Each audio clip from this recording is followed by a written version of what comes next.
Kailan po nagsimulang tumira dito sa Bliss Project dito sa Taguig? Yung po mga 79, 1979. 1979 pa po. Oo. So, ibig sabihin po, yung inauguration po nitong building na to noong January Oo. 1979 ay nandito na po kayo. Nagsimula tumira. 1979 ako.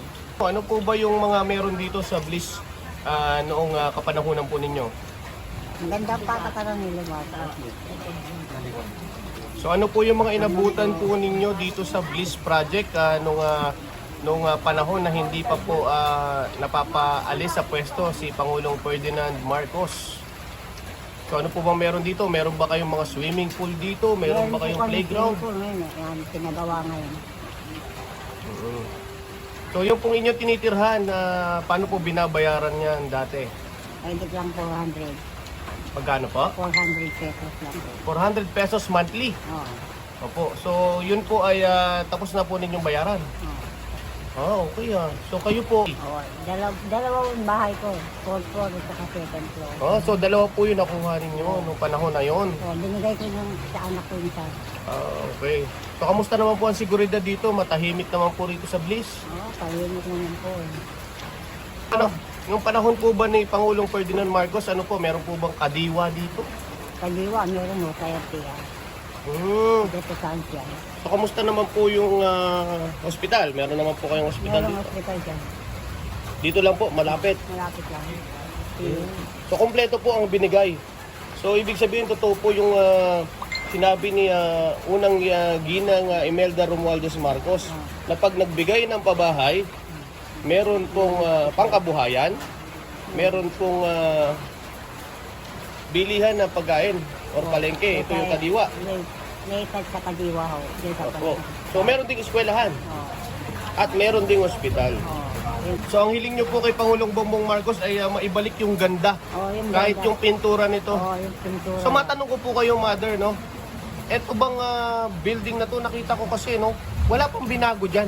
Wala pang magbago. Mismo yung mga bubong na yan, yung mga ganyan. pintura na yan, yan po yung original. Oo, original. So 43 years. Ibig sabihin, napakatibay ng proyekto ngayon binigay ni Pangulong Marcos sa mga Pilipino. So grabe, tignan nyo, at yan, yung mga bubong na yan. So walang nabago dyan. Ilang lindol na, ilang bagyo na. So matibay po talaga. Kasi tibay po ng buhay ninyo, Mother. Oo, Ilang taon na po tayo, Mother? 85 na ako eh. 85. So grabe, no?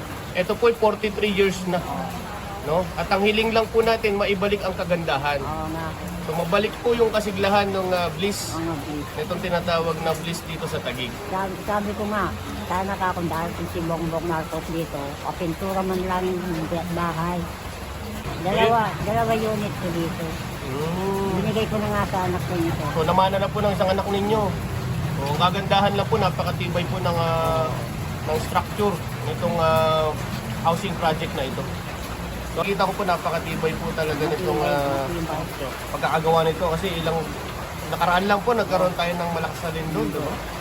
Pero ilang lindol na po na pagdaanan nitong tenement. Tenement po ba tawag dito?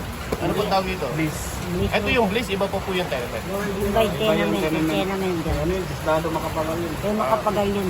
So ito po yung Bliss, ito yung kay Ginang Imelda Romualdez Marcos.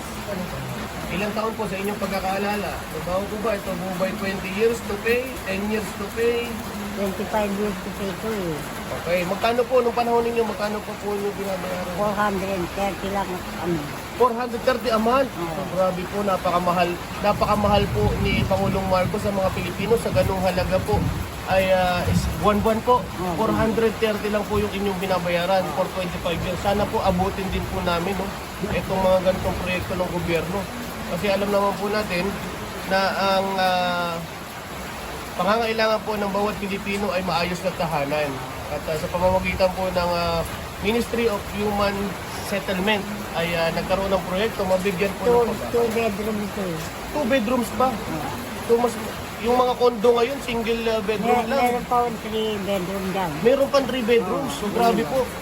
No? So ibig sabihin yung condominium doon sa Maynila, dito lang po ay dito lang kinopya sa Bliss Project na to. Siguro po.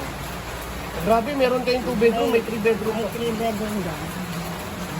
Kami, dalawa. So, ganun din po yung hulog nun. Ganun lang po Hindi kababa. yun, mahal mo yung 3 bedroom. So, mga magkano po inaabot? Hindi ko na wala.